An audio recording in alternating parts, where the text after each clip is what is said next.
Nous allons commencer cette table ronde, donc qui fait suite à la projection de Koumen, de Sekara. Donc avec Koumen, on a eu une porte d'entrée dans le mythe, dans la cosmogonie. Cette fois-ci, avec la table ronde, il s'agira de, comme je le disais tout à l'heure, de déployer ou de redéployer toute la complexité du monde des Peuls, du monde des Fulbés, complexité culturelle, sociologique, linguistique, historique. Et c'est pour cette raison que nous avons donc composé cette table ronde avec de grands intervenants que je vais donc présenter. D'abord Monsieur Samba Touré, donc je vais commencer par ma droite. Monsieur Samba Touré, donc, qui milite pour la promotion de la langue pulard depuis 1981 dans cette association qui s'appelle aujourd'hui Tabital Polaco International. Il a été chargé d'enseignement de la langue pulard. Et depuis 2008, il est chargé du projet de l'écomusée Peul International à Agnam Godo au Sénégal, et il nous racontera bien évidemment dans le détail en quoi consiste ce projet d'écomusée. J'ai aussi donc à ma gauche M. Ibrahima Aboussal, qui est un peu plus loin, voilà. Donc M. Aboussal, vous êtes chercheur indépendant en histoire, associé au Centre d'études africaines et à l'École des hautes études en sciences sociales. Vous êtes maître de conférences, spécialisé en histoire et en sciences de la société, et vous êtes auteur de plusieurs articles, communications, ouvrages. Vous travaillez depuis ces 15 dernières années en particulier sur la question identitaire et l'immigration internationale des Fulbés. J'accueille également pour cette table ronde à ma droite Madame Anaïs Leblond. Madame Leblond, vous êtes anthropologue, docteur d'Aix-Marseille Université, maître de conférence à l'Université Paris 8 à Vincennes-Saint-Denis et chercheur associé à l'Institut des mondes africains. Vos recherches portent sur les processus de patrimonialisation et de transmission culturelle en Afrique de l'Ouest, au Mali et au Sénégal, et dans la diaspora Peul en France. Vous avez également publié récemment chez l'Harmattan un ouvrage qui s'appelle Dynamique patrimoniale et enjeux pastoraux au milieu Peul. À ma gauche, Monsieur Dr Mamadou Alassane Ba. Merci de votre présence. Vous êtes docteur vétérinaire de formation scientifique, et vous dites que vous êtes un militant pour la promotion des langues et cultures africaines, engagé dans un mouvement culturel et dans la lutte contre l'analphabétisme. Vous avez plusieurs titres honorifiques. Vous êtes membre permanent de l'Académie sénégalaise des langues nationales. Vous êtes également membre de l'Ordre des docteurs vétérinaires sénégalais. Vous avez été ancien président de l'Association pour la renaissance du Poulard, et vous avez été également ancien vice-président du Tabital Polaco International.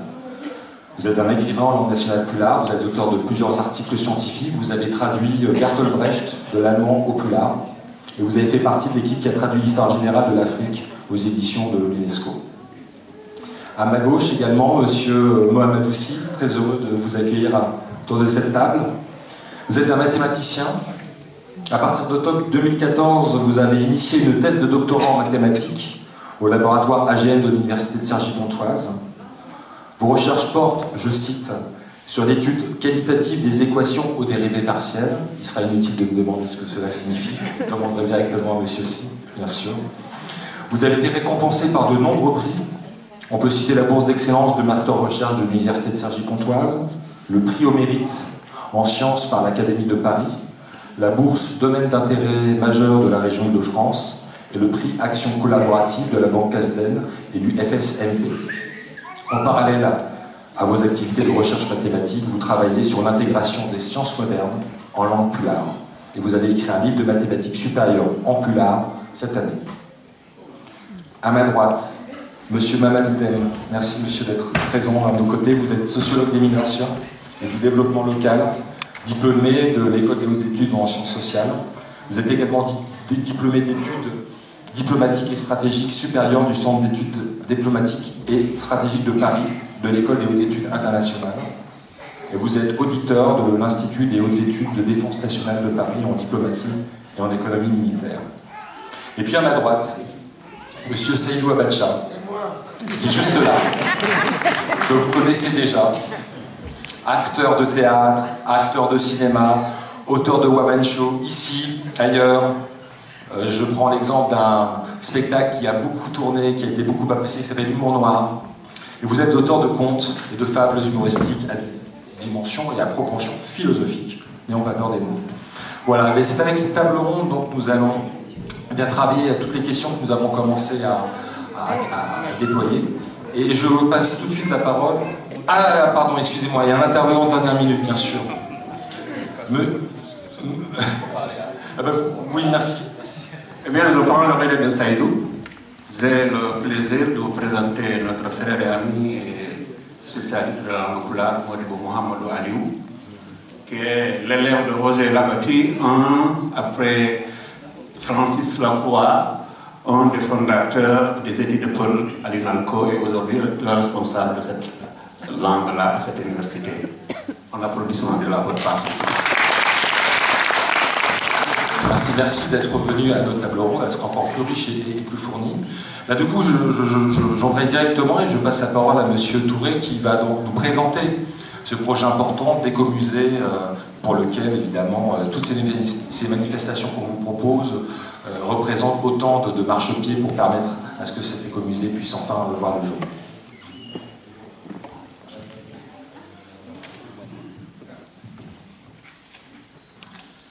Bonjour à tous. J'essaie de résumer le travail qu'on a effectué depuis plus maintenant 10 ans. Tout d'abord, merci à la municipalité du Bala-Ménil, merci à Céline et à son équipe qui nous ont permis d'organiser aujourd'hui cette grande manifestation sur la culture peul.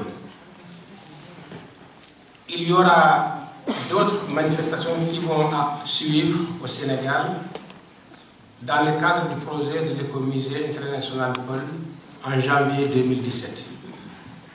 Céline fait partie depuis plus de 8 ans du groupe Yesso, groupe c'est-à-dire en avant, qui travaille sur le projet de l'Écomusée de Fulbe. Un jour, après une réunion, elle m'a fait visiter la médiathèque du Bala-Ménil. J'étais saisi de la recherche des activités qu'il y avait dans cette médiathèque.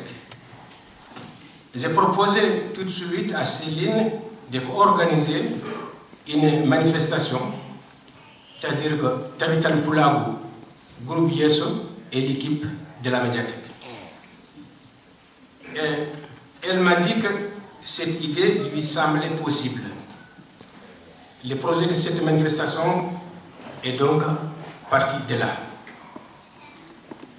Le travail de tous les organisateurs, l'équipe de la médiathèque, le groupe Yesso, les militants pour la promotion de la culture de Fulbe, a démarré il y a maintenant 8 mois. Et enfin, nous sommes aujourd'hui rassemblés pour l'inauguration de ces manifestations. Mais alors, comment l'idée de réaliser un écomusée pour les Fulbe est arrivée? Le voyage des jeunes issus de l'immigration organisé par les associations migrants des années 80-90 pour leur faire découvrir le pays de leurs parents, ils sont certainement quelque chose. Peut-être leur questionnement sur l'absence des liens historiques dans le pays de leurs parents ont produit des effets sur les militants pour la promotion culturelle et a fait naître cette idée de création de l'écomusée. Dans les forums et assemblées des organisations culturelles Fulbe, nous entendons raconter la grandeur, la bravoure, la générosité avec des histoires très riches dans les contes et légendes, mais nous constatons que les cultures vivantes de cette société ne sont ni gardées ni préservées dans aucun du Fouta, excepté quelques initiatives individuelles récentes, comme le musée du Fouta Diallo, dirigé par Madame Djeynaba Koumatou Diallo, que nous félicitons. Si vous voulez même, vous pouvez applaudir.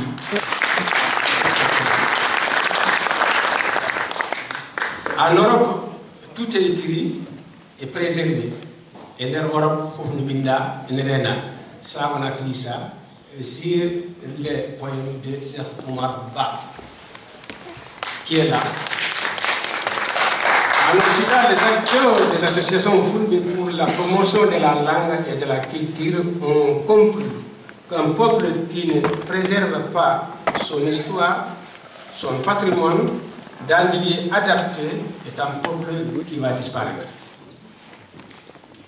C'est pour cela, en 1997, l'idée de création de l'écomusée dans le Fouta est née au sein de l'association CASI-PF.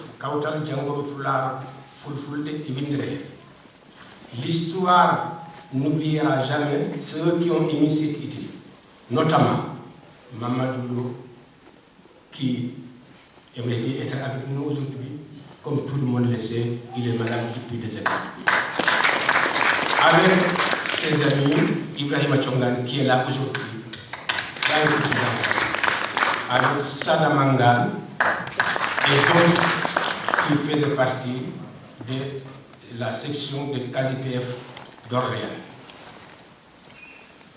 Cette idée a été présentée lors de l'Assemblée générale de CASI-PF le 21 juin 1998 à Étampes, en banlieue parisienne, qu'il a approuvé l'idée. Et tout de suite,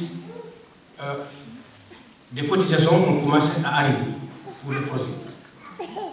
Mais dira 2 ans, 1998-2001, on discutait où est-ce qu'on va implanter ces projets. Est-ce que c'est Fouta Toro? Est-ce que c'est Fouta Diallo? Est-ce que c'est Adama?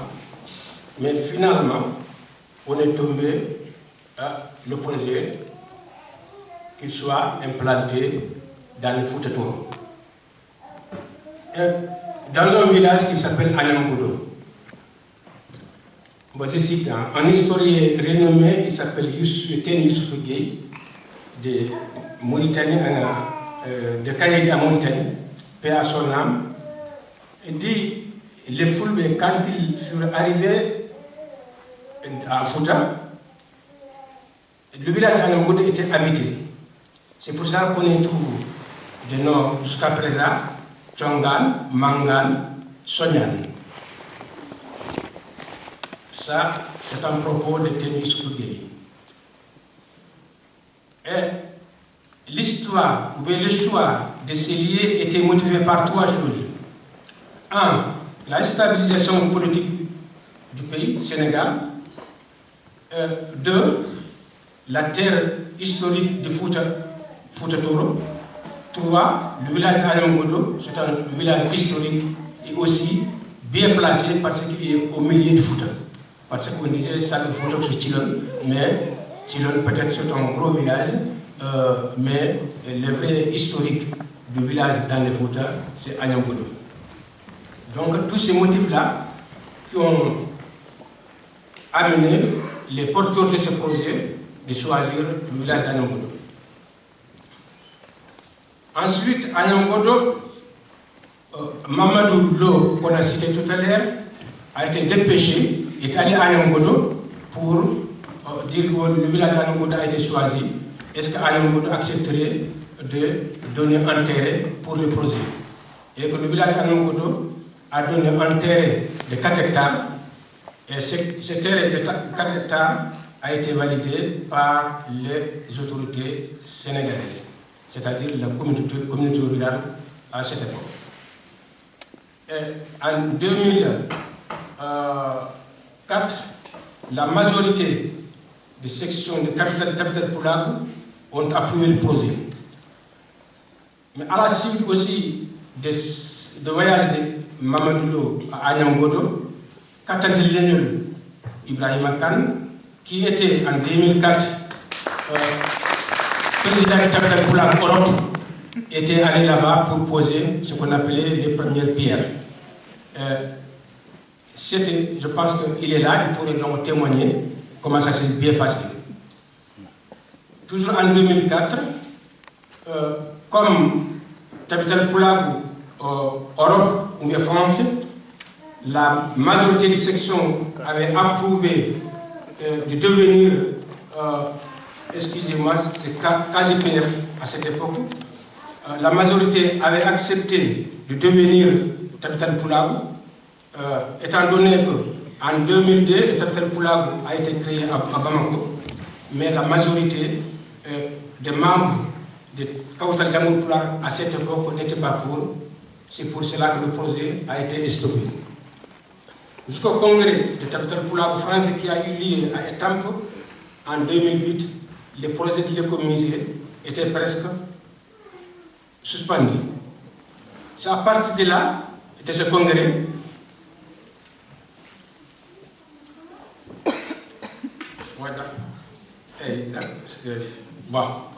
donc on me rappelle là qui faisait partie donc du initiateur de ce projet. Voilà, il y en avait d'autres. Donc je reviens sur mon propos. Le 10 octobre 2008, à Lisbonne, le projet a été présenté à Tabital Poulabou. Il y a Abou Bakria Diallo qui est là, qui est parmi les porteurs de ce projet, et Tidjani Ba. Bon, à cette assemblée générale de Tabital Poulabou, Europe a dit qu'il ne peut pas prononcer le projet étant projet international. Il faut que le projet soit présenté à Tabital Poulabou International à Bamako, qui va avoir lieu le 8 et le 9 novembre 2008, et qui était aussi la seule instance habilitée à approuver le projet. L'Assemblée générale de Tabital Poulabou International, présidée par son président El Hadji Amadou Alpha Diallo, a approuvé le projet présenté par Tidjani Balou, qui est là, et Samba Touré, dans le même année 2008. La volonté d'arriver à concrétiser le projet était grande, mais nos compétences nous qui sommes chargés du projet n'étaient pas à l'auteur de réaliser le projet. C'est pour cela que nous avons donc cherché des partenaires pour nous aider à réfléchir et à construire le projet. Et c'est dans ce cadre que le groupe Yesso a été constitué. Nous n'avons pas aussi de capacités sur tous les domaines, et nous n'avons pas aussi de liens à se réunir à Paris. Et comme on a dit tout à l'heure, heureusement, nous avons vu vraiment des amis de Paul, la cabinet Anne Lacaton et Philippe Vassal, qui se trouvaient au cœur de Paris et qui nous accueillaient à chaque instant. Et le comité de Yesso donc a été créé, mais toujours nous sommes prêts à accueillir les nouveaux qui peuvent apporter leur contribution à la construction de ce projet. Bon, pour être bref à ce projet, à mon discours, comme il y en a d'autres là qui vont intervenir, bon, je vous appelle à tout le monde de venir aussi participer au colloque qui va avoir lieu le 25, le 26, le 27 janvier à Agnam. Je ne sais pas si vous avez vu l'affiche qui est là, qui parle de ce colloque. Donc, toutes les personnes qui sont pour le rayonnement de la culture pôle, c'est la mer. Pour le rayonnement de la culture pôle est appelé pour partager ces événements. Merci M. Touré. Merci d'avoir rappelé effectivement les jours de colloque en janvier prochain. Merci d'avoir rappelé aussi un projet au long cours, envisagé déjà depuis 1997, sur des réalités sociales, des réalités culturelles, mais aussi des réalités qui sont partie prenante de la diaspora, une réalité qui s'appelle la diaspora. Et à ce sujet, j'aimerais passer la parole à M. Mamadou Dem, qui est sociologue des migrations, et qui du coup va nous parler de ces questions de diaspora, de transmission de la langue et des cultures. Parce qu'il s'agit aussi de discuter, de réfléchir sur ces questions de dialogue des migrations, des multi-appartenances identitaires, des métissages, de nouvelles citoyennetés. C'est l'occasion, dans le cadre de cet musée, de réfléchir à ces questions-là. Monsieur Mamadou Dem. Moi, juste à saisir du bout de temps. Alors, avec juste ce petit détail, effectivement, comme on a pris un peu de retard, 5 bonnes minutes bien intenses seraient préférées à 10 minutes plus laborieuses. Voilà. C'est juste pour dire vraiment, donc on n'oublie pas aussi là, c'est eux qui nous permettent aussi que c'est une manifestation soirée connue, et aussi les manifestations qui vont venir, c'est les radios d'Agnam, dont Ibrahim Kane est là, et Mamadou Li aussi qui est là. Merci beaucoup. Merci. Je remercie donc les organisateurs de cette manifestation à laquelle j'ai été associé malgré donc un emploi du temps très serré, mais auquel j'ai essayé d'apporter ce que je pouvais, ce que mon temps me permettait de faire, en essayant de pouvoir, en souhaitant pouvoir m'investir davantage par rapport à la réalisation du projet de l'écomusée à Yamoussoukro, notamment donc, au mois de janvier 2017, où effectivement je serai présent. Donc, je vais apporter donc, à la fois ma présence physique, aussi ma contribution sur ce qui pourrait permettre d'avancer. J'ai choisi de parler de ce sujet pour des raisons liées à l'histoire de la migration. Les migrants qui sont venus en France, venus célibataires entre guillemets, parce que beaucoup d'entre eux étaient mariés, d'autres pas, mais qui se sont mariés après et qui, pour des raisons de vie, ont été contraints de procéder à des regroupements familiaux pour faire venir leur famille en France, et que l'arrivée de ces femmes ont fait que des familles se sont constituées. Donc la constitution de ces familles ont vu donc des enfants naître, grandir, dans un milieu où effectivement l'émergence de la culture et de la langue peul n'était pas du tout évidente.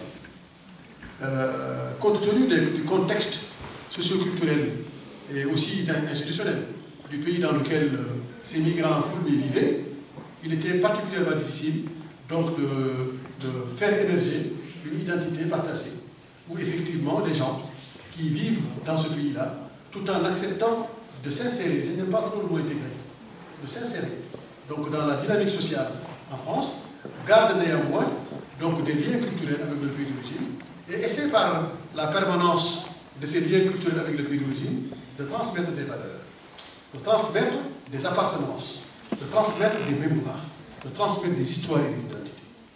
Ces jeunes enfants nés en France, qui vivent dans la permanence des conflits culturels, sont confrontés effectivement à ces logiques d'appartenance. Sont-ils français? Sont-ils sénégalais et foulbés? Coloniales ont exercé sur les identités peul ou fulbé.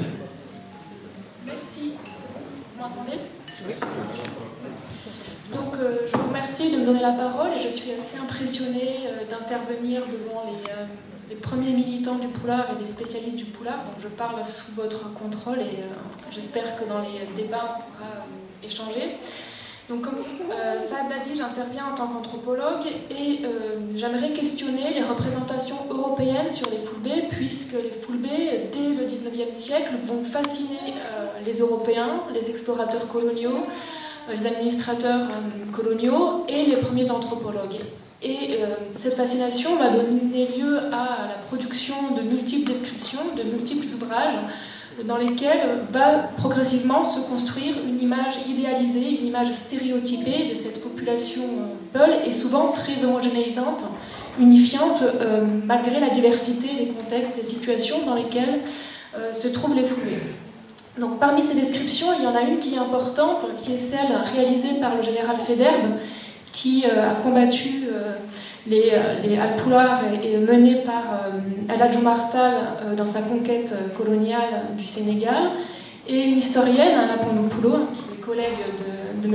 Aliou, a particulièrement travaillé sur les descriptions du général Faidherbe, et elle a montré que, conformément aux catégories raciales de l'époque et au système classificatoire qui tendait à hiérarchiser les populations, le général Faidherbe a utilisé un certain nombre de catégories pour faire des Peuls une race à part, une race qui va être considérée comme étant supérieure aux nègres, encore toujours selon la terminologie de l'époque. Et pour faire ça, il va utiliser un certain nombre de critères, donc celui de la langue, le Peul étant considéré par lui comme étant une langue plus douce, plus harmonieuse que celle des autres populations africaines.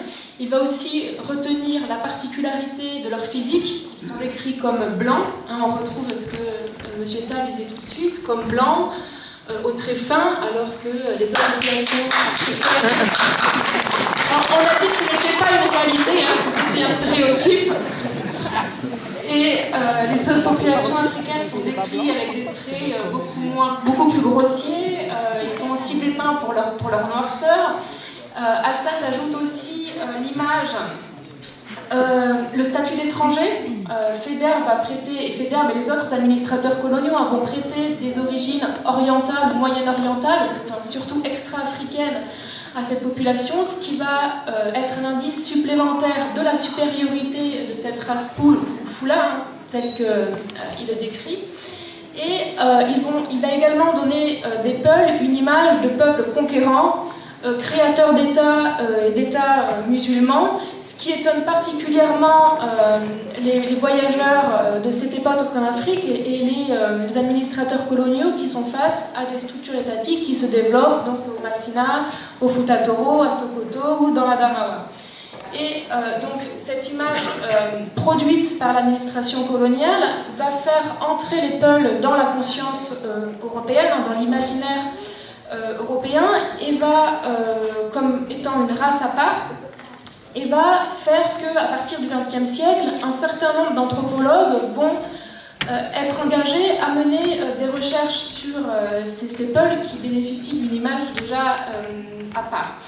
Et ces anthropologues de la première moitié du XXe siècle, et notamment à partir des années 50, des années 60, qui vont commencer à faire des enquêtes de terrain en Afrique, je parle toujours à partir du regard européen sur les Peuls, vont s'intéresser particulièrement aux sociétés nomades, ce qui explique l'autre image stéréotypée du Peul, qui est celle de l'éleveur derrière son troupeau, parcourant les espaces aériens à la recherche de points d'eau.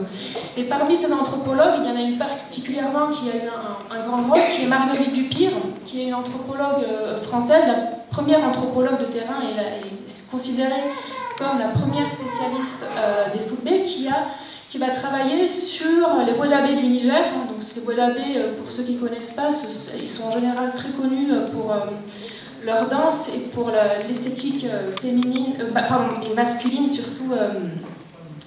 Mais je crois qu'il va y avoir un film là sur les Bwelabé pendant ce mois. Et donc Marguerite Dupire va travailler à décrire l'organisation pastorale, le lien aux bovins de cette population nomade, et elle va découvrir une manière de se comporter en Peul, le Bodangaku, qui va être l'équivalent du Pulaku pour les Fulbe, le Pulaku dont vous a parlé Seydou Abacha tout à l'heure, qui va finir par devenir l'objet central de la recherche anthropologique, puisqu'à travers cette définition du Pulaku, donc qui va être traduit par la manière de se comporter en Peul, la manière de jouer au Peul, de faire le Peul, et qui regroupe qui va régir les relations et qui est basé sur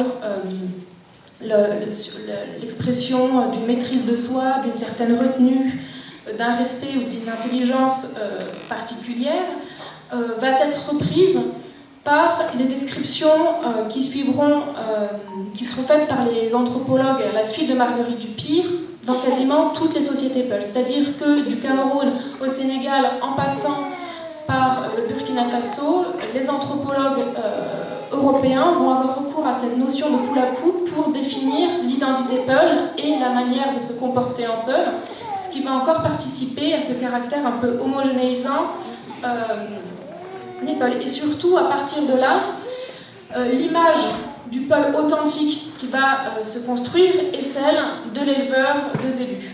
Et c'est cette image qui va vraiment alimenter le discours scientifique sur les Peuls jusque dans les années 80-90, où là, certaines voix vont s'élever pour essayer de dire qu'il y a une plus grande diversité, qu'il faut tenir compte des différentes catégories sociales au sein du Pulaku, et que ce qui a été retenu comme étant la manière de se comporter en Peul, c'est la manière des Peuls nobles et le mode de comportement des Peuls nobles et pas des autres catégories sociales du Pulaku. Voilà. Donc,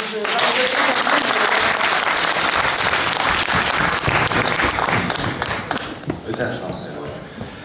Merci beaucoup pour cette intervention, Madame Leblond. Alors effectivement, là, on est dans le registre des constructions, aussi des engagements, des actions. Ça passe par des représentations, ça passe par la langue pulaar ou la langue fulfulde. Et sur ce registre linguistique, j'aimerais beaucoup que Monsieur Mamadou Alassane Ba à ma gauche et Monsieur Mohamed Aliou à ma droite interviennent effectivement et nous fassent découvrir toute la complexité de ce qui se noue dans ces questions de langue pulaar ou fulfulde. Merci. Moi, je parlerai en militant et peut-être lui parlerai en savant. Bonjour tout le monde, je suis très content. Moi, j'ai le privilège d'être vétérinaire et peul. Et vraiment d'avoir étudié la vache. Et j'ai le privilège, sans être si l'accueilli, de connaître le nom secret de la vache, que je ne vous dirai pas. Merci. Je veux intervenir sur la langue en essayant de préparer ça. Je n'avais pas en tête comment Mamadou Aliou allait venir, sinon j'allais lui céder la place et proposer autre chose. Mais puisque le lait est tiré, il faut le boire. Le pulaar est la langue du peuple fulbe. Il a fait l'objet de plusieurs études. L'origine oppose plusieurs écoles, dont 3 fondamentalement, l'école nilotique, saharienne et méditerranéenne. Je n'entrerai pas dans les détails. Ce qui démontre aujourd'hui objectif, c'est que les peuples se répartissent aujourd'hui dans 40% des États africains. De ce que l'Afrique compte aujourd'hui, il y a près de 40% des États africains qui ont des peuples autochtones originaires de ces pays. En plus des États qu'il a cités tout à l'heure, on peut citer d'autres, plusieurs, la Côte d'Ivoire, le Bénin, le Togo, le Ghana, l'Érythrée, le Djibouti, dont le 3e président fut un peul. La RDC, ils sont d'une immigration récente, mais très installée.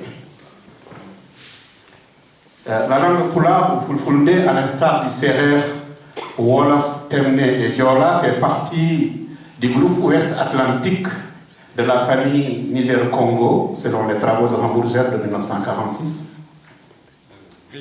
Greenberg. Elle est à l'instar des langues bantou, une langue à classe nominale, si on se réfère à des suffixes klassen des Ful de Klingenhegel de 1941. Le pulaar fait partie aujourd'hui des 4 premières les langues les plus parlées de l'Afrique aujourd'hui. À l'instar du Swahili, de l'arabe et du Hausa. Et beaucoup d'auteurs ont trouvé de parenté avec certaines langues africaines, notamment les langues nilotiques comme le copte, l'ancien égyptien, voire quelques langues asiatiques en référence aux ressemblances frappantes avec quelques langues dravidiennes comme le tamoul, selon les travaux de Mamadou Ndiaye, qui est à l'université de Dakar, mon frère qui est spécialiste. Senghor avait envoyé dans les années 80 2 linguistes sénégalais en la personne de Mamadou Ndiaye de Fafakourou et de Souleymane Faye pour aller faire de la linguistique comparée entre les langues pulaar et serer et les langues dravidiennes. Et les Fulbe portant leur civilisation en bandoulière et à travers leur pérégrination ont conservé fondamentalement leur langue. Du Sénégal au Cameroun, la langue est restée la même malgré quelques emprunts ici et là. C'est ce que me disait Hansom Krosty, l'ancien directeur de l'Institut africaniste de Vienne, qu'on a rencontré à l'occasion du 50e anniversaire de la mort de Klingenhegen à Berlin.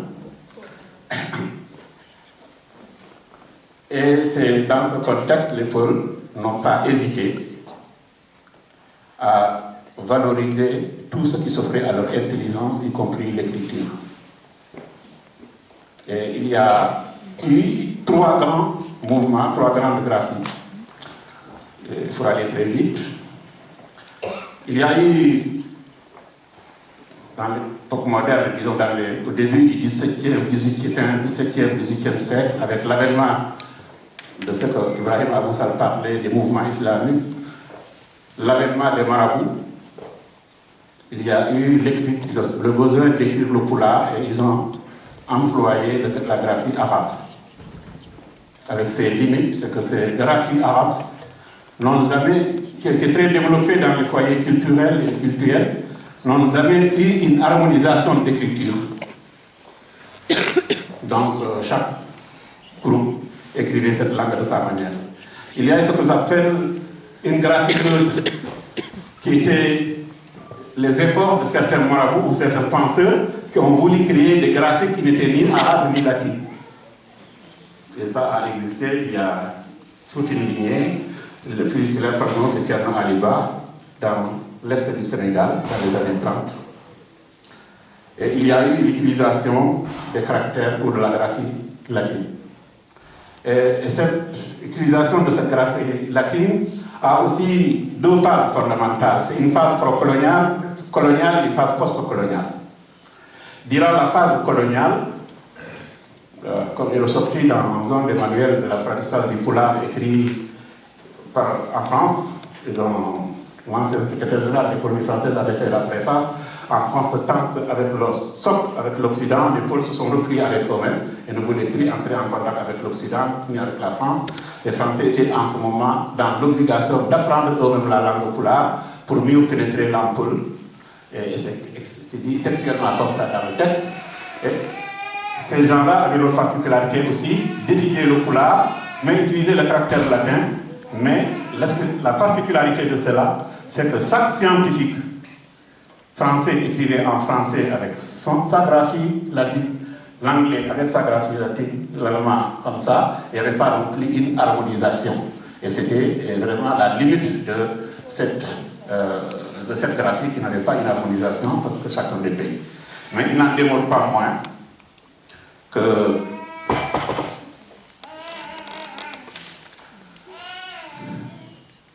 comme j'ai dit tout à l'heure, les travaux de Klingenheben et de Taylor, avec son fameux dictionnaire de 1932, constituent quand même des ouvrages fondamentaux pour la connaissance et l'écriture du Poulard pendant la période coloniale. C'est que je dis aujourd'hui, le français, l'allemand et surtout l'anglais sont devenus des langues dépositaires du patrimoine de la langue Poulard. Parce que ce soit la grammaire, que ce soit la linguistique, que ce soit la phonétique, que ce soit la génétique des langues, toutes ces études, toutes ces recherches ont été faites d'abord par les Occidentaux et en Occident et par leur propre langue. Et il y a eu l'écriture du Poulard après la période coloniale. Et ça aussi, il y a eu plusieurs mouvements. Il y a eu un mouvement à l'époque, vers la fin des années 40, avec l'initiative d'Amadou Hampateba, avec un grand ami qu'il avait, ils étaient de même obédience confessionnelle, confrérique, qui était au Sénégal, c'est Thierno Ibrahim Akan. Ils ont écrit un ouvrage qui s'appelle Miftahul Bayan fil Lughat al-Fullan. Ils voulaient écrire Miftahul Bayan fil Lughat al-Fullan. Ils ont voulu créer un alphabet identique en foulard, harmoniser le plus possible. Et c'était à Thiel. Cet ouvrage est entre les mains de la famille qui ne m'a pas cédé aux autres. Mais il y a eu surtout un mouvement estudiantin africain en France qui a créé l'IGOAF, l'Union générale des originaires de la vallée du fleuve, qui ont essayé d'harmoniser la langue. Et ce processus a abouti ce que nous allons appeler plus tard Alplemba ou Alpleker, que notre ami et frère Samatouré aime bien utiliser encore. Mais il y a eu surtout la volonté avec les indépendances, avec l'avènement de l'UNESCO, la volonté d'harmoniser l'écriture des langues de l'Afrique de l'Ouest. Et en cela, l'UNESCO a apporté une grande contribution pour la codification des langues nationales africaines, principalement les langues de l'Afrique de l'Ouest, qui étaient plus ou moins en retard par rapport à cette question. Et cette expérience se trouve synthétisée dans un grand ouvrage que le professeur Alpha Ibrahim Sow nous a légué, dans son ouvrage qui s'appelle Langue et politique de langue en Afrique noire, que les éditions Nubia ont publié en 1977. Et à la suite de ces travaux, il s'est trouvé beaucoup d'acteurs, principalement des militants peuls dans le monde arabe, dans les pays africains, dans la diaspora aussi en France. Et les gens ont travaillé sur les langues Il y a un travail intéressant de Marie-Ève Oumri, une thèse où elle identifie un mouvement national entre guillemets culturel pôle, qui s'appuie selon elle sur 3 pôles pour le développement de la langue pulaar. C'est le pôle du Fouta Toro, Sénégal, Mauritanie, le pôle de la diaspora en Occident et le pôle de la diaspora au Moyen-Orient. Elle ajoute, elle constate que ce mouvement surprend à 2 titres, par son ampleur, sa durée et son ancrage populaire, par le choix de l'écriture latine, alors que le pôle est écrit en caractère arabe depuis le XVIIIe siècle. En effet, essence populaire, le mouvement a pris la décision, face à l'absence de soutien étatique, de prendre en charge la promotion de la langue pulaar sur les plans scientifiques, techniques, artistiques et esthétiques. Nous, en France, en 1973, on a commencé à enseigner le pulaar ici dans les foyers. Et la première association de ma génération est créée en juin 1975. Et plus tard, d'autres associations naîtront. Et c'est sur la base de consensus et de discussion qu'allait naître ce qui s'appellera plus tard Capital Pulaar International, par l'idée et par l'engagement de quelques-uns, dont peut-être certains sont présents dans la salle, et le choix porté sur le Mali, qui a fait rencontrer quelques personnes, j'avais le privilège d'être parmi ceux-là, et le choix du Mali, quand il est fait, il n'y avait aucun Malien parmi le groupe. La raison en était simple, c'est que c'est seulement au Mali, dans les pays pauvres aujourd'hui, où l'on peut appeler deux, à partir du nord vers l'ouest, il y a le pulaar, à partir de Massina vers l'est, il y a le Fulfulde, l'appellation unique de la même langue et le même peuple, et c'est pourquoi nous avions suggéré clandestinement, si demain il doit y avoir une association au nom de tous les pôles, que le Mali soit le siège des pôles. Et c'est qui nous a aidés, et ça allait devenir comme ça. Et c'est cette association Paul qui a réfléchi quel devenir donner donc au peuple poli à son écriture. C'est pourquoi, en faisant l'économie de ce que M. Edouard tout à l'heure a rappelé sur les objectifs fondamentaux du capital pulaar. Mais le plus intéressant dans ça, le pulaar est parti de la nécessité d'alphabétiser des travailleurs, des enceintes.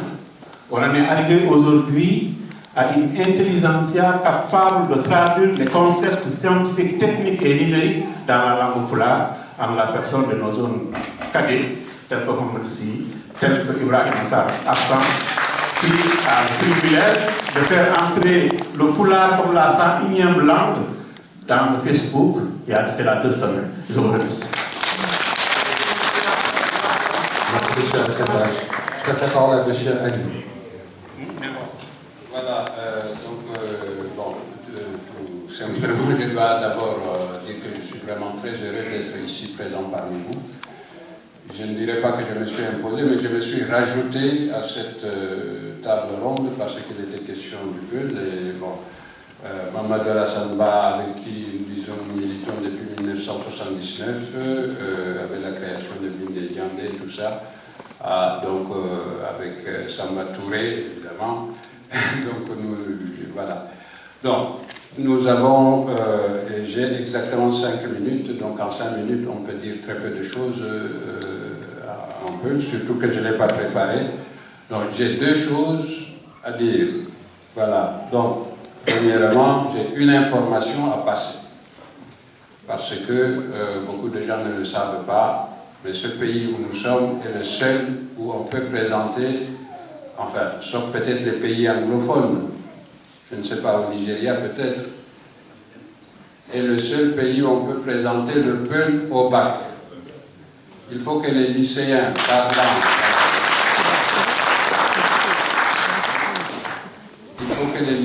parlant couramment bien le PUL, on ne leur demande pas d'avoir une maîtrise écrite absolue, puisqu'on ne le leur a jamais enseigné. Donc il faut qu'ils sachent qu'ils peuvent choisir le PUL en LV1, LV2, mais je pense que c'est des épreuves facultatives. Donc, bon, ça, il faut se renseigner, il faut s'adresser à son proviseur qui va dire non parce qu'il a peur, peut-être. Bon, voilà, il faut, je vais être concret, je n'ai pas beaucoup de temps. Donc, il faut s'adresser, évidemment, aux proviseurs, de suivre les différentes, jusqu'à aller à l'académie. Et les textes sont publiés, c'est des textes ministériels. Donc, en tapant l'une de ces langues au bac, par exemple, vous mettez Peul au bac, Wolof au bac, il y a comme ça le Peul, le Wolof, le Bambara, l'Amharique, le Berbère, évidemment le Berbère, c'est le plus gros effectif que nous ayons pour les candidats au bac. Donc sachez-le, donc voilà cette information, et ça c'est ici en France que c'est possible. Donc voilà, c'était une initiative des socialistes depuis 1984. J'ai commencé par avoir 3 candidats, aujourd'hui il y en avait eu jusqu'à une centaine, puis le chiffre a décru. Il y a déjà 2 générations entre-temps, presque, voilà. Bon, donc la deuxième chose, bon, mais je comprends pas, oui. Bon, la deuxième chose, évidemment, bon, moi je suis ici, bon, j'ai une casquette, au sens propre comme au sens figuré. Donc, sous ma casquette, il y a 2 choses. Il y a tout d'abord le militant de Peul, que je suis, et il y a d'un autre côté le professeur de Peul à l'INALCO. Donc je parlerai surtout en tant que, disons, militant de Peul, mais il est très difficile de séparer ceux qui cohabitent dans un même individu, évidemment. Donc, il y a un problème important. Je profite de cette occasion où nous sommes nombreux pour attirer votre attention, ou attirer l'attention sur ceux d'entre nous qui écrivent. J'en vois un devant moi, Cheikh Oumar Ba, il y en a un à ma gauche, un autre, voilà. Nous sommes nombreux ici à souhaiter, avec Mamadou Samba Diop Mortulo, voilà, le regretté Mamadou Samba Diop Mortulo, j'évoque son nom avec beaucoup d'émotion. C'est un grand militant, voilà. Donc, voilà, c'est sur l'orthographe du peuple, sur l'enjeu que représente l'orthographe d'une langue. Ceci est vrai, évidemment, pour, par exemple, le français, mais ceci l'est encore davantage pour le peuple. Mamadou Alassane Ba a rappelé que c'est dans, je ne sais pas, moi, selon ce que j'ai compté, il y a 18 États où le peuple est présent. Cette présence est différente selon les régions. Donc, dans les 18 États, le peuple n'occupe aucune capitale. Voilà. Donc ça, il faut le savoir. Le peul n'est pas langue véhiculaire, n'est langue véhiculaire d'aucune des capitales des 18 États.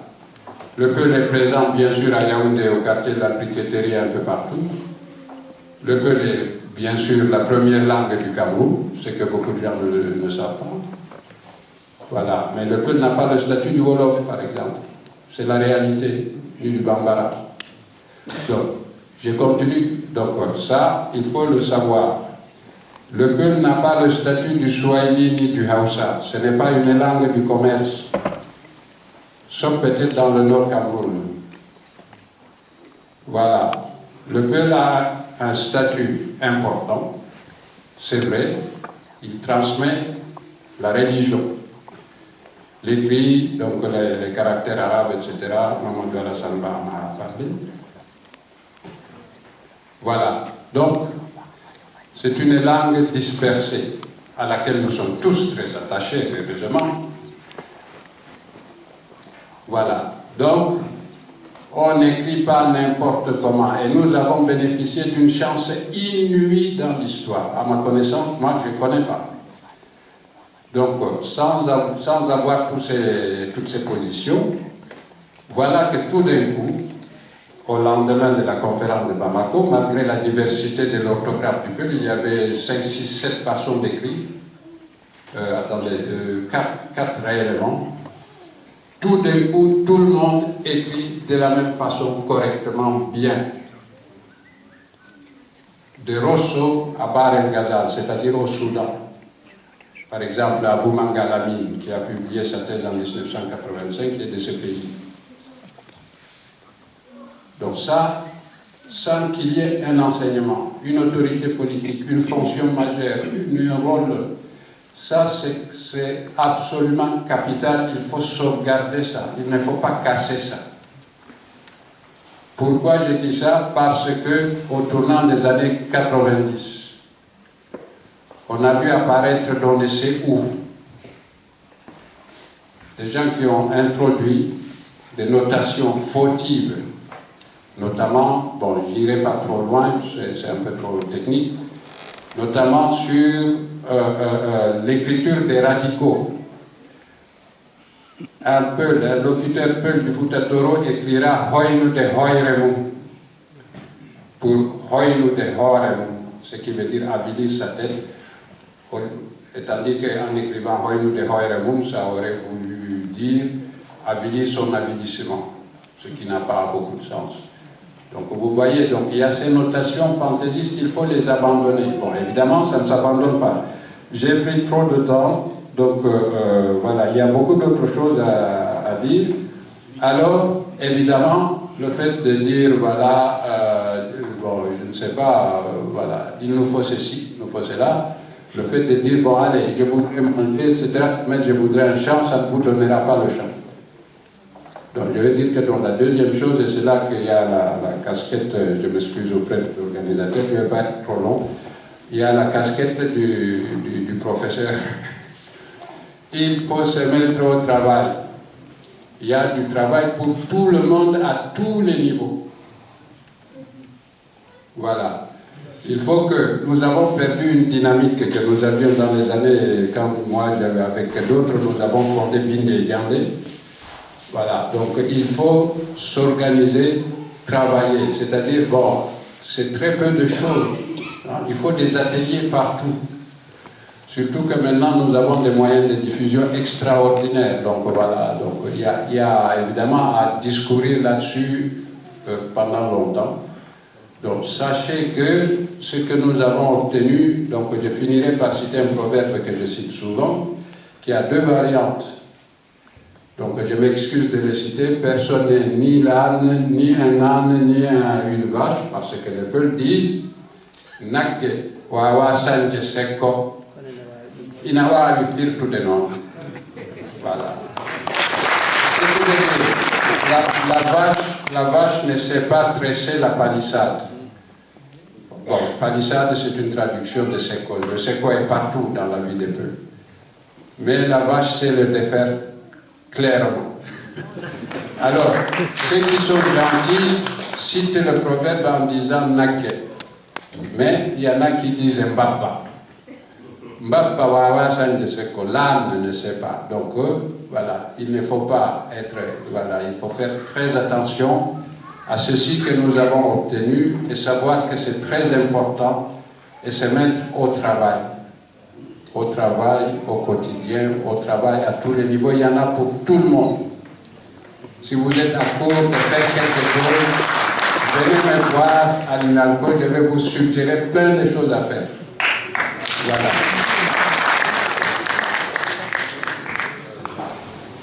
Merci beaucoup, monsieur Aliou. Effectivement, la langue, c'est un trésor. Et il faut, voilà, se retrousser les manches, travailler. Et voir aussi que, s'agissant de la langue pulaar, on peut découvrir aussi qu'elle a des atouts et qu'elle sert à produire aussi des savoirs nouveaux, notamment dans le registre des mathématiques. Et nous avons grand plaisir d'entendre monsieur Mamadou Sy à nos côtés, qui va nous faire part de son expérience aussi, de son travail, donc, à partir duquel il s'agit donc de tirer de l'inventivité, de la richesse et de la vitalité de la langue pulaar, de quoi effectivement aussi penser, repenser les mathématiques. Merci Saad, je suis très content d'être là. Jamhir Raymond, bonsoir. Tout de suite, Saad a parlé de mon domaine de recherche et m'a demandé de vous expliquer. Et je n'aurai pas le temps, mais je vais juste vous dire que je serai moins barbare que ce que ça suggère. L'habitude nous enseigne que l'intérêt est plutôt fait ou vient des choses simples faites sur des objets compliqués. ou des choses compliquées faites sur des objets simples. Moi, je ne vais faire ni l'un ni l'autre, je vais faire des choses simples sur des objets simples. Du coup, j'ai décidé de vous parler de 3 éléments: les sciences, la langue et la description. Je vais utiliser juste mon analyse mathématique, pas l'analyse la plus dure, la plus sérieuse, mais on va essayer d'être le plus approximatif possible. Nous parlerons des sciences à travers donc les mathématiques et la langue par le biais du pulaar. À noter que l'information est une notion fondamentale, un élément de base de toute communication. Puis nous tenterons de connecter ces 3 éléments entre eux. Pour les mathématiques donc, sont les sciences qui utilisent des raisonnements logiques pour construire des résultats abstraits. Les nombres, les formes, les structures, les transformations sont concernés. Les applications touchent tous les domaines du savoir. Je veux juste signaler que je n'aime pas, en écrivant un livre de mathématiques en pulaar, amener les mathématiques en pulaar ou dans la société des foules, parce que ça existait déjà. Et je vais commencer à citer quelques exemples de mathématiques qui existent déjà dans la société, disons, entre guillemets, traditionnelle, full, qu'on retrouve aussi aujourd'hui. Premièrement, on va parler de comment les peuples comptent. Pour compter, il faut un certain système, une certaine base. Alors, les Fulbe, contrairement aux Français et d'autres, comptent en base 5. Les Français comptent en base 10. On dira de 1 à 5, go, idi, teti, nei, joy. Puis on recommence, joy, go, qui est devenu djebom, joy, dit, djedi, joy, teti, ainsi de suite. C'est-à-dire qu'à chaque quintaine, on revient. Alors, un exemple, c'est que on peut compter jusqu'à 30 avec les 10 doigts des 2 mains en base 5. On ne peut pas le faire en base 10, on peut compter juste jusqu'à 10 en base 10. L'idée, c'est de poser que les doigts de la main droite constituent les unités et les doigts de la main gauche les dizaines. Donc si je fais comme ça ne veut pas dire 1, mais ça veut dire 5. Les dizaines, je voulais dire les quintaines, vu qu'on est en base 5. Alors, donc, ça veut dire 5. Si je fais comme ça veut dire 6. Ainsi de suite. Donc, si je fais comme ça veut dire 25 et 5, ça veut dire 30. Donc, avec les 10 doigts, on peut compter jusqu'à 30 en base 5. Bon, je vais continuer.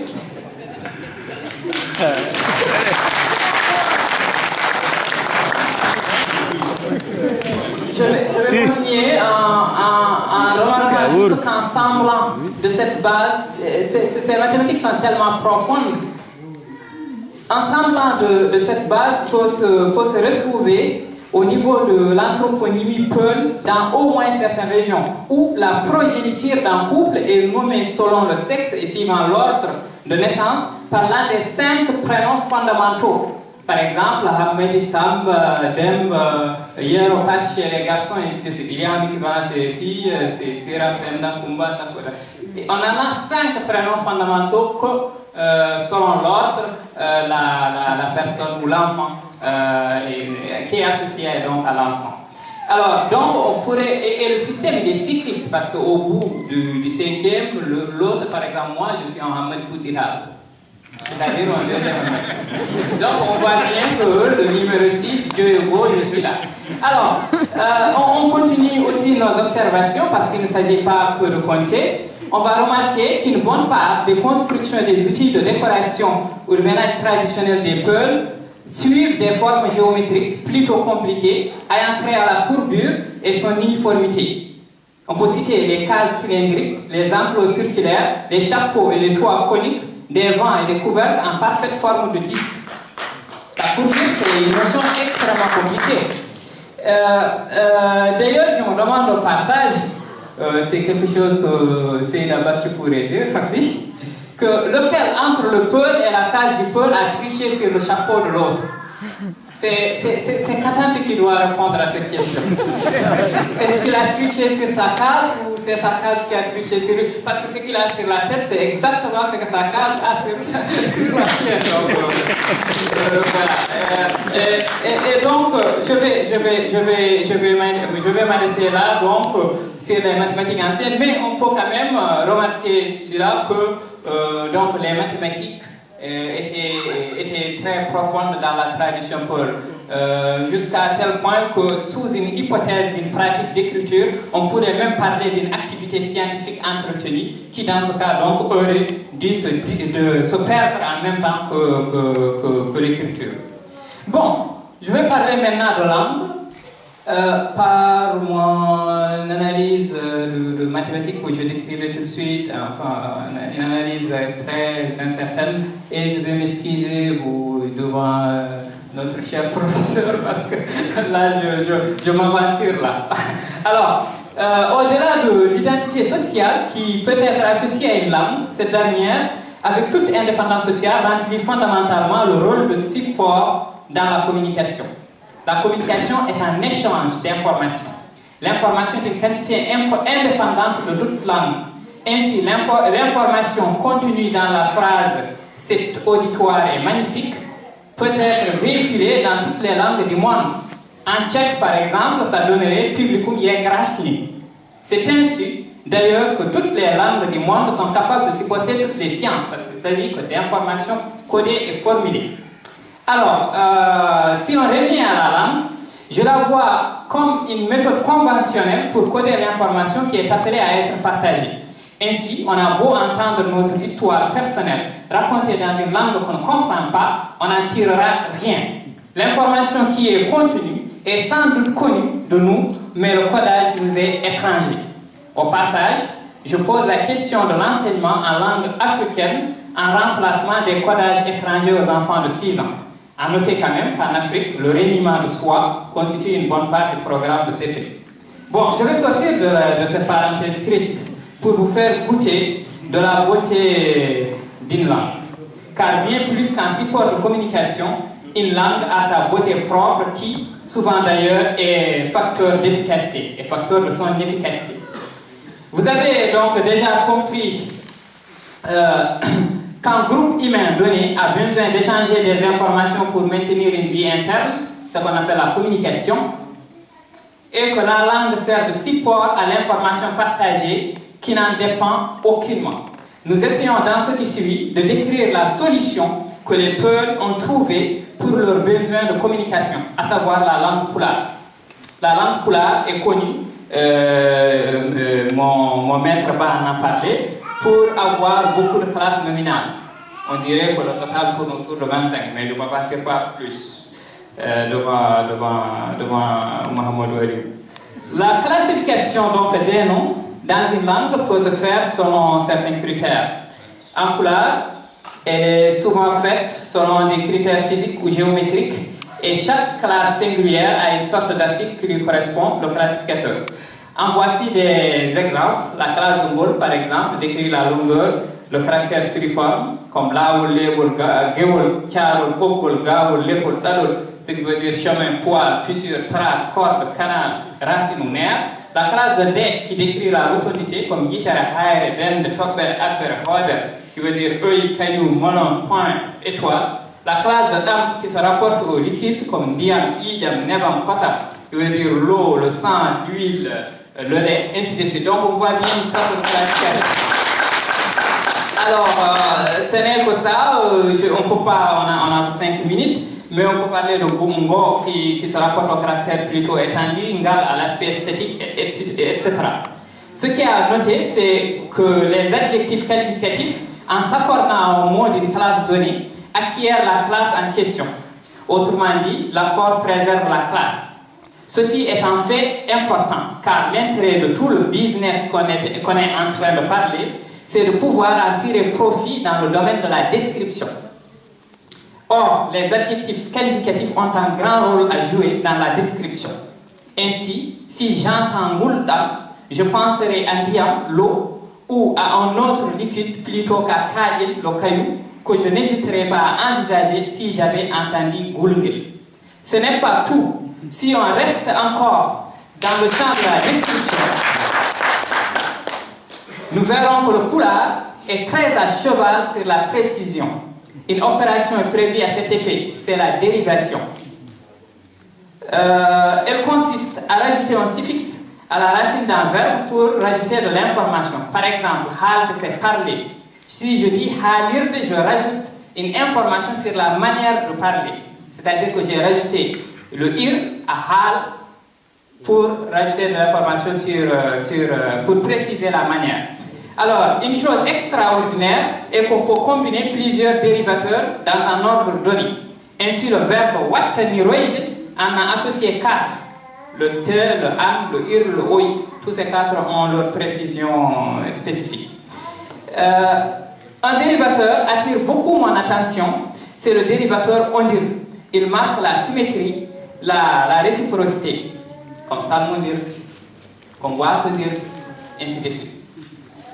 Dans le domaine scientifique, il est d'une importance capitale. Je ne vais pas trop m'attarder parce que je prends déjà le... Voilà. Alors, je vais parler de la description.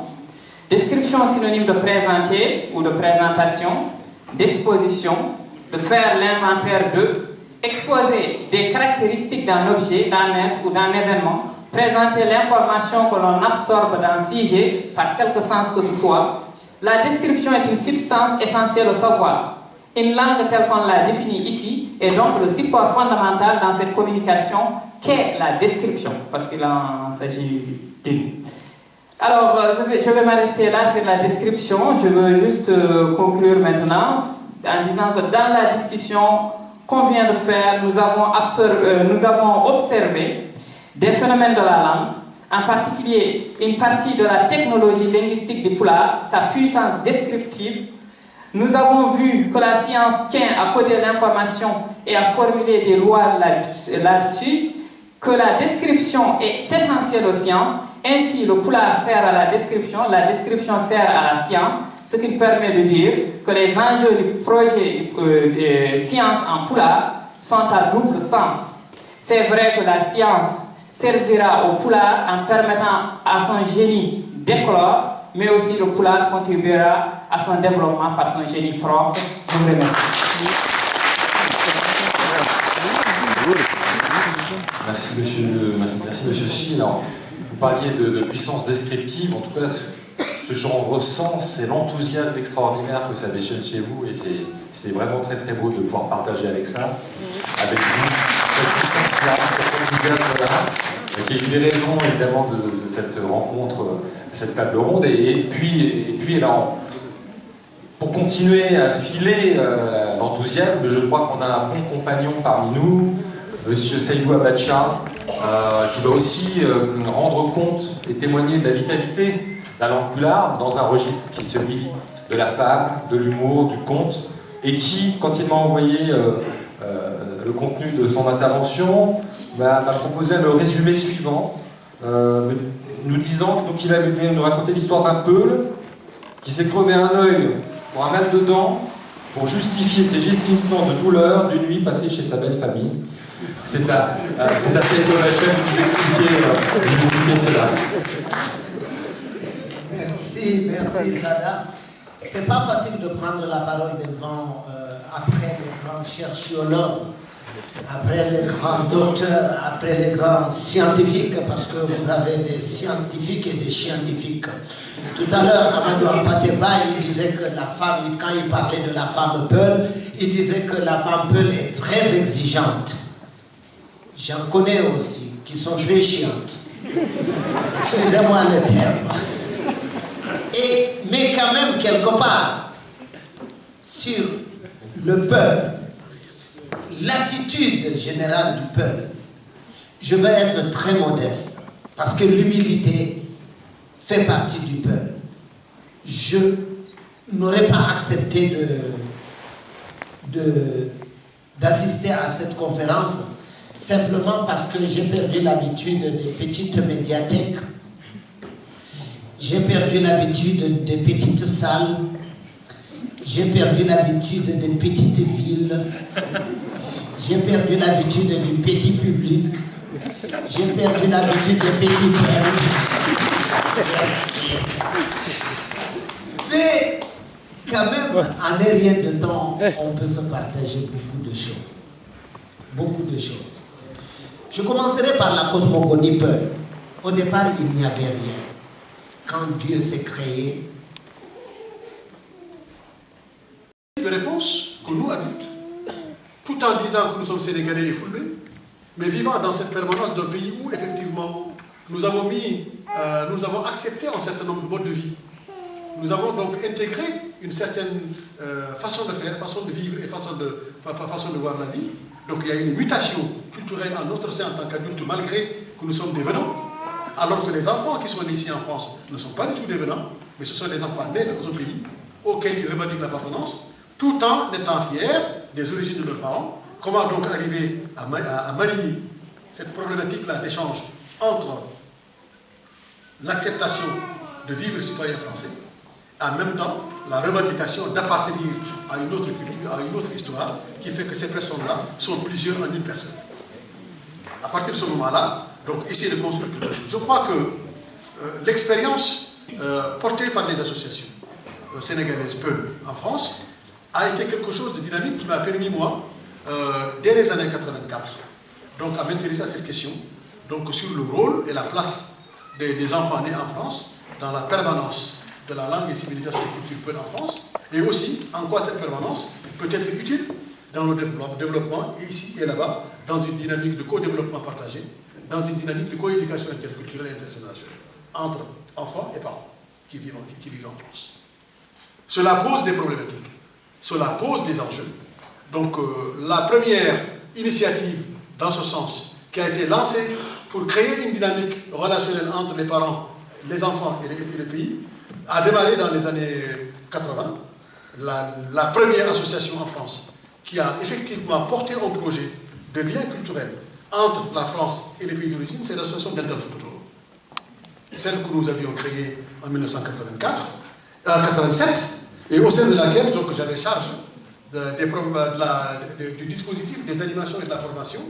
Et à ce moment-là, étant donc technicien des services de la jeunesse et du sport, donc j'ai proposé à Dental Futuro l'organisation des colonies de vacances familiales au Sénégal pour permettre aux parents qui sont restés depuis très longtemps sans être retournés au Sénégal d'y retourner, mais en même temps à des enfants qui sont nés au Sénégal, ici en France, qui n'avaient jamais vu le Sénégal, qui ne voyaient le Sénégal et l'Afrique à travers la télévision, avec les images dont on sait qui sont des images repoussantes, des images rejetantes, fait que nous, on a décidé donc d'amener les enfants pour qu'ils voient autre chose dans les réalités culturelles africaines.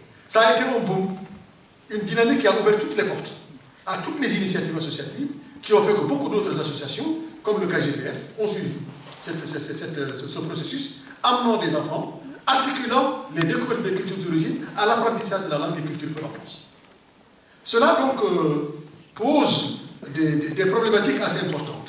Des problématiques sur quelle perspective peut-on donner à des enfants qui sont nés en France, dont l'apprentissage de la langue et civilisation française est prédominante à tous les coups et à tous les niveaux, à la fois par ce qu'on vit à l'école, par ce qu'on vit dans les quartiers, dans les espaces publics, et ce qu'on vit aussi à l'intérieur de la famille par la présence permanente de la télévision, qui est un concurrent fondamental de transmission des valeurs auprès des parents africains et migrants qui sont ici en France. Donc la jonction de ces pôles-là permettrait donc d'imaginer des outils susceptibles de permettre à des enfants-là d'avoir plusieurs identités en eux, d'accepter ces plusieurs identités, de les emmagasiner, de rechercher à mieux comprendre d'où ils viennent et qui ils sont, et en quoi cette multi-appartenance identitaire peut être facteur de citoyenneté partagée qui peuvent servir à la fois et en France, et au Sénégal, et en Afrique. Parce que dans le champ de la compétition internationale, de la mondialisation, la langue et la culture sont donc des éléments fondamentaux de prévalence et de préservation, susceptibles d'aider les gens, dans la mesure où, même au niveau de l'UNESCO, la charte internationale qui a permis donc aux États de signer la charte de l'UNESCO sur les diversités culturelles et linguistiques, tendait à faire valoir cette différence, cette différenciation. Mais seulement, compte tenu des puissances et des lobbies économiques et financiers, c'est plutôt dans la confrontation de l'anglais et de l'espagnol et du français que cette notion de diversité culturelle et linguistique s'est posée, mais que les langues africaines n'ont pas eu droit de citer dans ce combat au niveau des États tendant à préserver donc ces langues et cultures qui peuvent être des éléments dynamiques de porteurs de projets économiques, porteurs de sciences, porteurs de techniques mais qui malheureusement, les États africains en eux-mêmes n'ont pas effectivement mis en place les outils permettant d'aboutir à cela. Ce sont les associations de migrants qui portent ce processus-là d'apprentissage, d'initiation, de faire découvrir que les langues africaines peuvent être des langues porteurs des sciences, porteurs des techniques, porteurs de la médecine, porteurs des échanges internationaux, porteurs des projets économiques, des philosophies économiques susceptibles de dynamiser l'Afrique. Et en quoi cela? Les enfants qui sont nés ici, qui maîtrisent et la langue et la culture française, qui ont été formés dans les écoles des sciences et techniques occidentales, peuvent, par la maîtrise du pulaar, par la maîtrise d'autres langues, être la jonction au sein de ces échanges internationaux, et par cette multi-appartenance, par cette pluri-citoyenneté, ils soient en capacité d'apporter des éléments de réponse de part et d'autre, ici et là-bas. Je m'arrête là.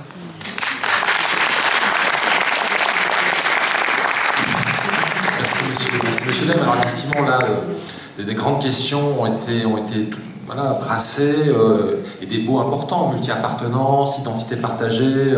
Voilà, ça, ce sont des réalités effectivement complexes, et là, qui permettent aussi de peut-être d'échapper à certains stéréotypes, comme ça, qui continuent de prospérer. Et ça me permet justement de donner la parole à monsieur Ibrahima Aboussal sur ces questions-là, sur effectivement travailler à contester un certain nombre de stéréotypes qui concernent l'identité des fulbés, la vision aussi du berger nomade, qui est très très belle et qu'on a vu tout à l'heure au cinéma, mais qui n'est pas que la seule figure, Peul ou Culot. Il y a évidemment d'autres questions, et il y a la question effectivement d'une multiplicité qui est caractéristique aussi du peuple Peul, et j'aimerais beaucoup que vous parliez de ces questions-là.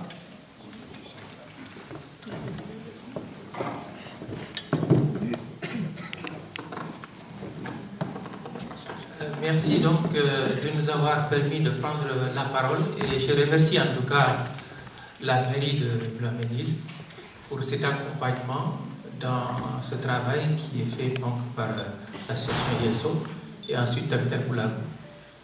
Et donc rapidement, je dirais donc essentiellement 3 points. Le premier d'abord, c'est le problème sémantique, parce qu'il y a tellement de confusion sémantique entre ce qu'on appelle bon, d'abord, j'ai dit, en tout cas avec les personnes avec lesquelles on a travaillé, que le mot Peul n'existe pas dans notre langue. C'est un terme anthropologique qui a été utilisé par les Wolofs et qui leur transmis aux Français dans le premier contact. Et ce qu'il faut dire aussi, c'est qu'il ne faut pas faire de confusion ensuite entre le mot toucouleur, parce que souvent, on entend le mot toucouleur, on fait de confusion entre le mot Peul, Halpulaar, et Fulbe, etc.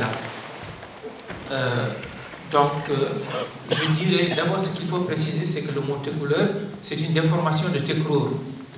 C'est dommage qu'on n'ait pas une carte, mais j'aurais bien voulu avoir une carte pour que vous ayez une vision territoriale des espaces sur lesquels nous sommes en train de parler.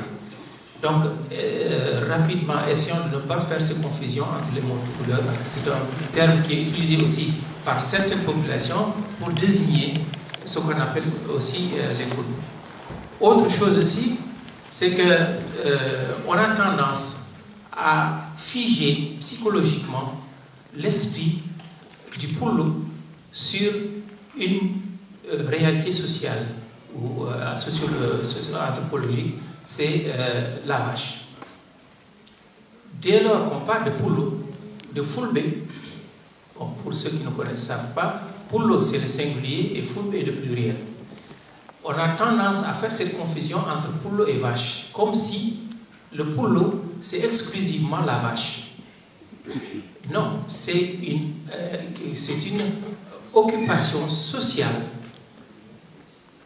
La vache, mais le Poulou ne fait pas que l'élevage, le pastoralisme. Et dès lors que quelqu'un est pasteur, on dit que c'est un Poulou. Oui, c'est un Poulou, mais Kogaïna, c'est un pasteur, c'est un éleveur. Mais un Poulou peut ne pas du tout devenir un éleveur ou un pasteur. Et on l'a vu au travers de l'histoire. Bon, je ne m'y étendrai pas, mais ce qu'il faut savoir, chez les Fulbe, il y a des forgerons qui ont joué un rôle extrêmement important. l'un des rois, l'une des monarchies les plus célèbres, Diaogo, au XIe siècle. Mais il était réputé par sa connaissance, sa compétence sur la forge et les forgerons. Et la monarchie était étendue jusqu'à ce qu'on appelle aujourd'hui la région d'Agchou-Jatar. Et ça, ils étaient extrêmement puissants, parce qu'à l'époque, ce sont les forgerons qui avaient la puissance et qui cette puissance leur permettait d'imposer leur pouvoir, de régner. Mais il y a aussi les Magoubés, les tisserands. Il y a les Waïloubés. Donc, il y a les forgerons, il y a les tisserands, il y a des boisseliers, il y a les pêcheurs.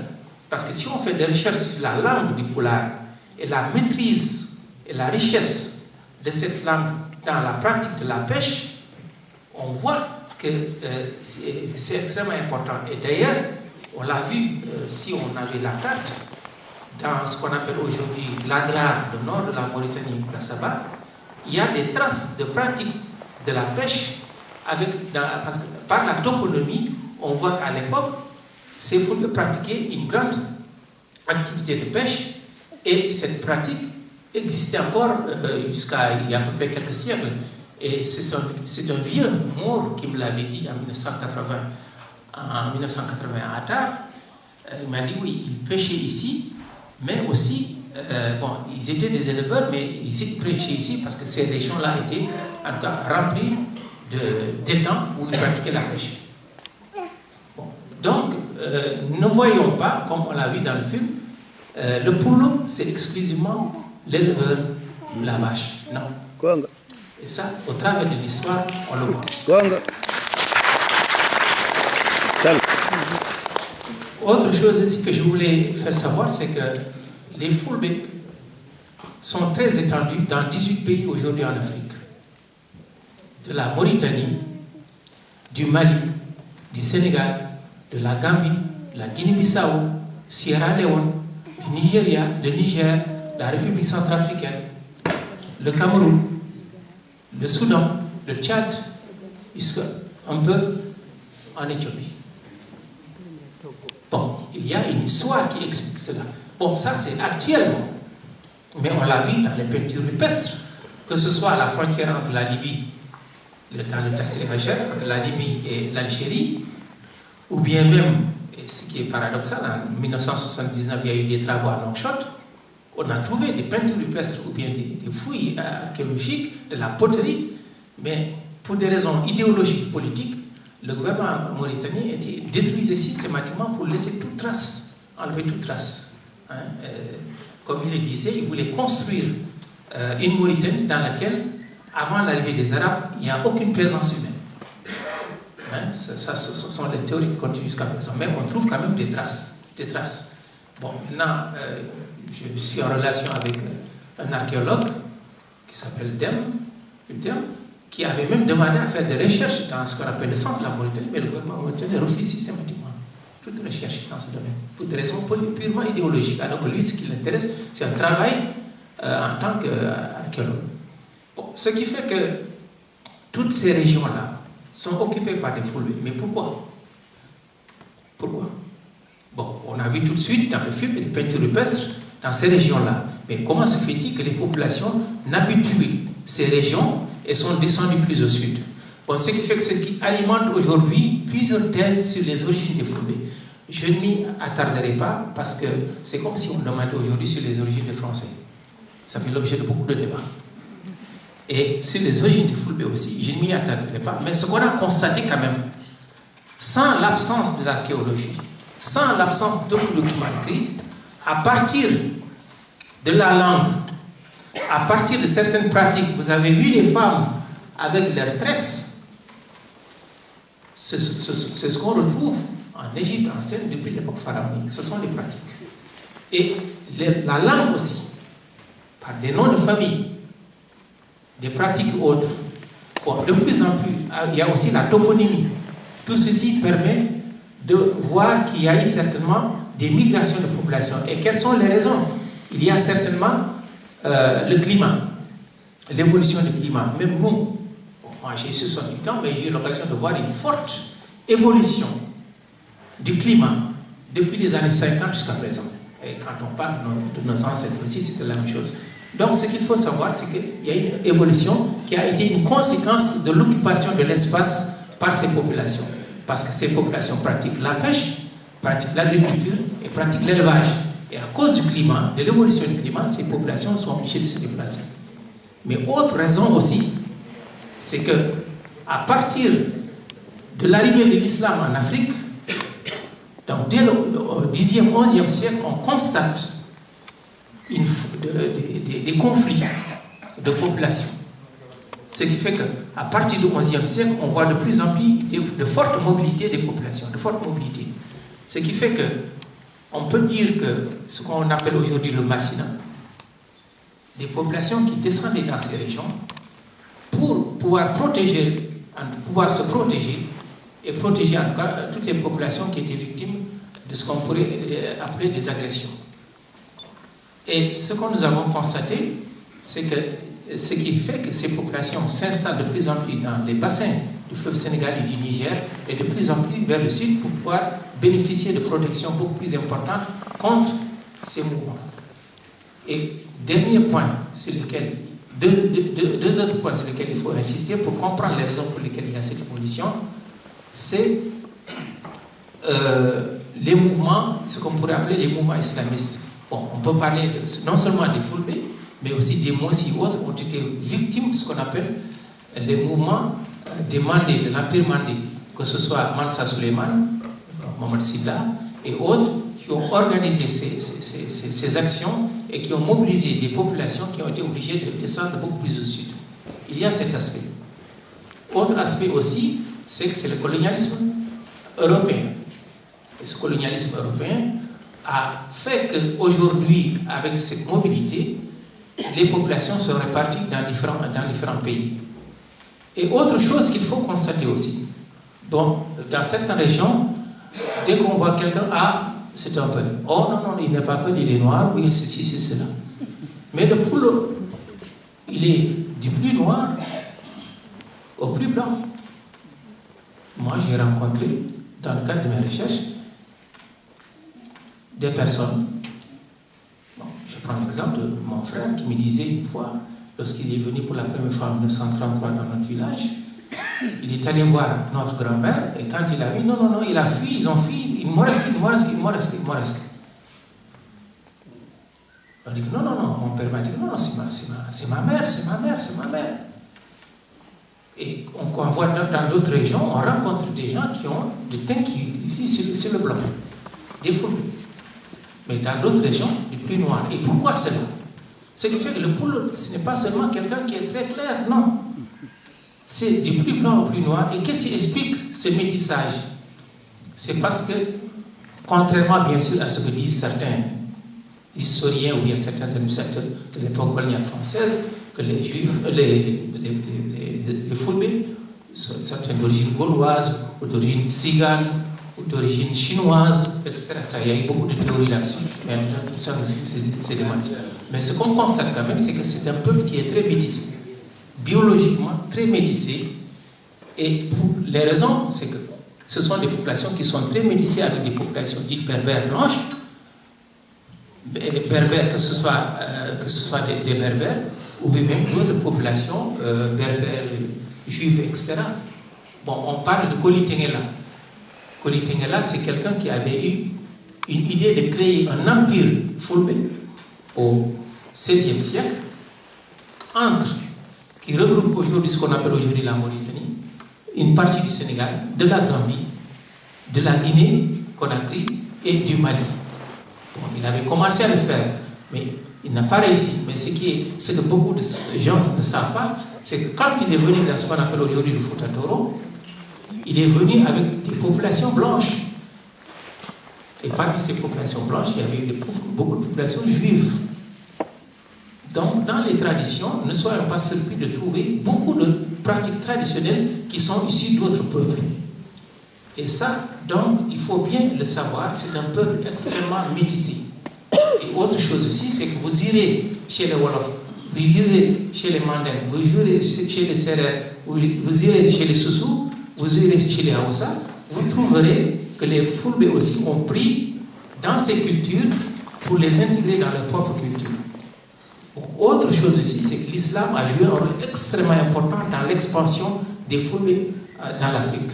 Si vous allez au Soudan aujourd'hui, ou si vous allez en Éthiopie, vous trouverez des Fulbe qui sont installés là-bas au 18e, 19e siècle à cause de l'expansion de l'islam. Donc, premièrement, un peuple très métissé, ne soyez pas surpris. Contrairement à ce que certains disent, oh non, vous n'êtes pas, entre guillemets, un peuple parce que vous êtes noir. Ça n'a rien à voir avec la réalité historique, biologique et historique. Et autre chose ici.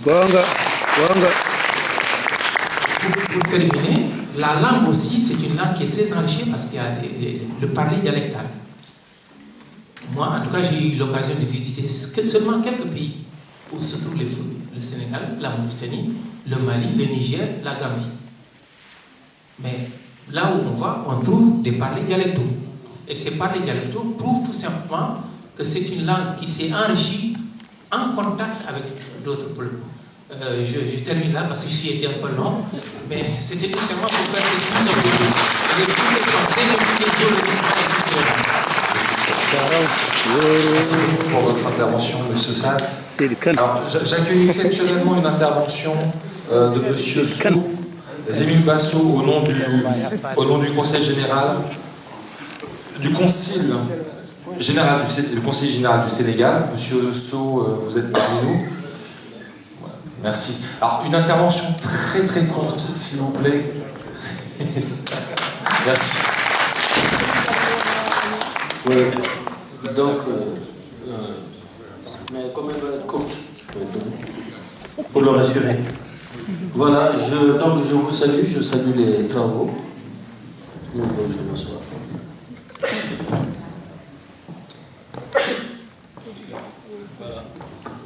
Bien. Donc je m'appelle M. Sow Demba, évidemment je suis Peul. Donc j'ai ma place ici, n'est-ce pas? Donc voilà, je suis là à double titre. Le premier, c'est que je suis parmi la communauté. Je peux me permettre de faire un écart. Je suis aussi responsable d'un grand parti politique en France qui s'appelle l'APR, l'Alliance pour la République du président Macky Sall, qui est Peul aussi. Et je représente aussi le consul général du Sénégal qui s'appelle Amadou Diallo, qui s'excuse parce qu'il devait venir ouvrir les travaux. Il est parti à Nantes, inopinément, nous étions ensemble hier. Donc je suis arrivé tard parce que je sors d'une réunion, je connais nombre de visages ici. Je suis ravi d'être parmi vous, je salue les travaux, je suis avec vous. Je n'ai abandonné personne parmi vous, même s'il y en a que je n'ai pas vu depuis longtemps. Mais vous comprenez la lourdeur de la charge que nous partageons en commun. Voilà. Je vous salue et je vous remercie.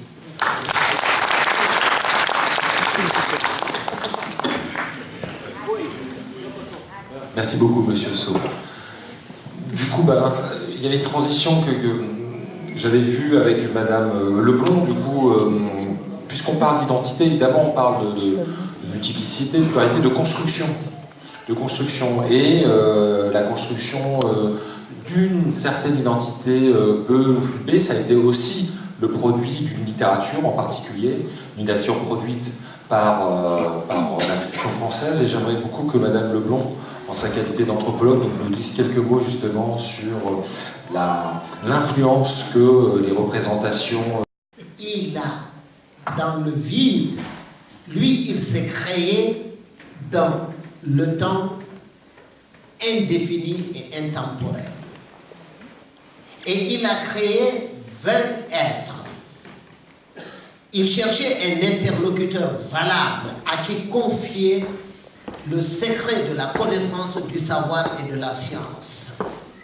De nos jours, comme le dernier intervenant est un mathématicien, la sagesse de nos jours, c'est la conscience de la science dans la patience.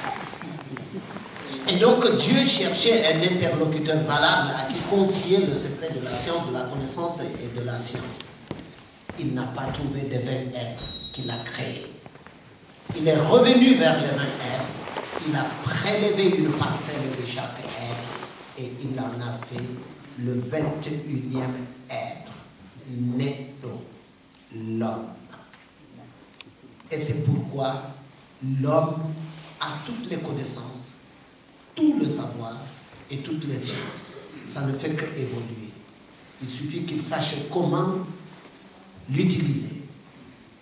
Mais le Peul n'était pas encore créé. Ah oui. Il n'était pas créé. La vache aussi n'était pas créée.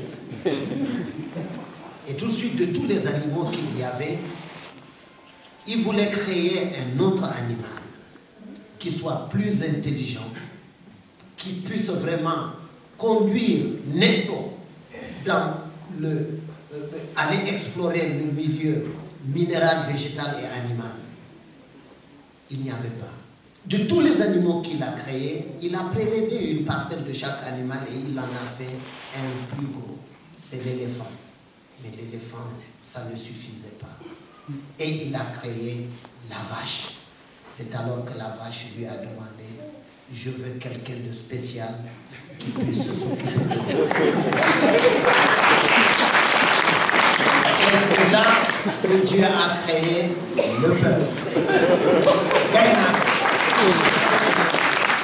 Et de tous les peuples, vous avez pour le Moladé, c'est-à-dire le peuple de la brousse, le Gainako. Pour le Saourou, c'est lui le Gainako.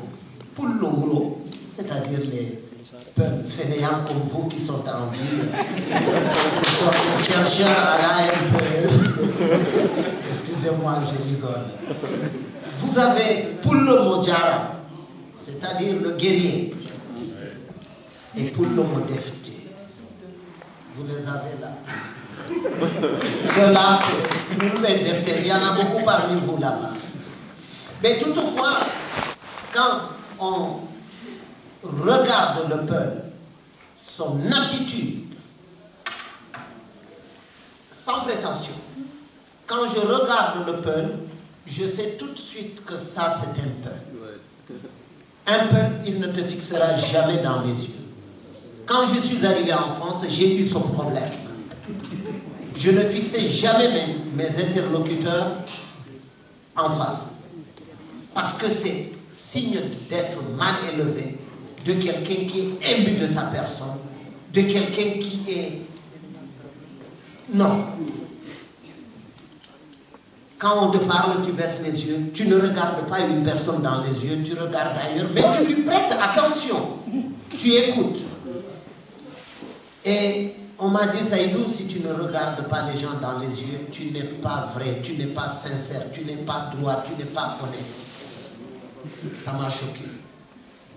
Et quand je suis arrivé en France, certainement, j'ai constaté que, avant de continuer là-dessus, la femme Peul, c'est elle qui choisit son mari. Quand la femme Peul te fixe dans les yeux, c'est qu'elle t'a choisi. Confiance. Ah oui. Ah oui, c'est comme ça. Et quand je suis arrivé en France, toutes les femmes me regardaient droit dans les yeux. Ah mais j'étais tout content. J'ai dit tout de suite à ma mère, j'ai dit maman, je suis bien arrivé, il fait froid, mais je n'en souffre pas tellement. Mais toutes les femmes, même la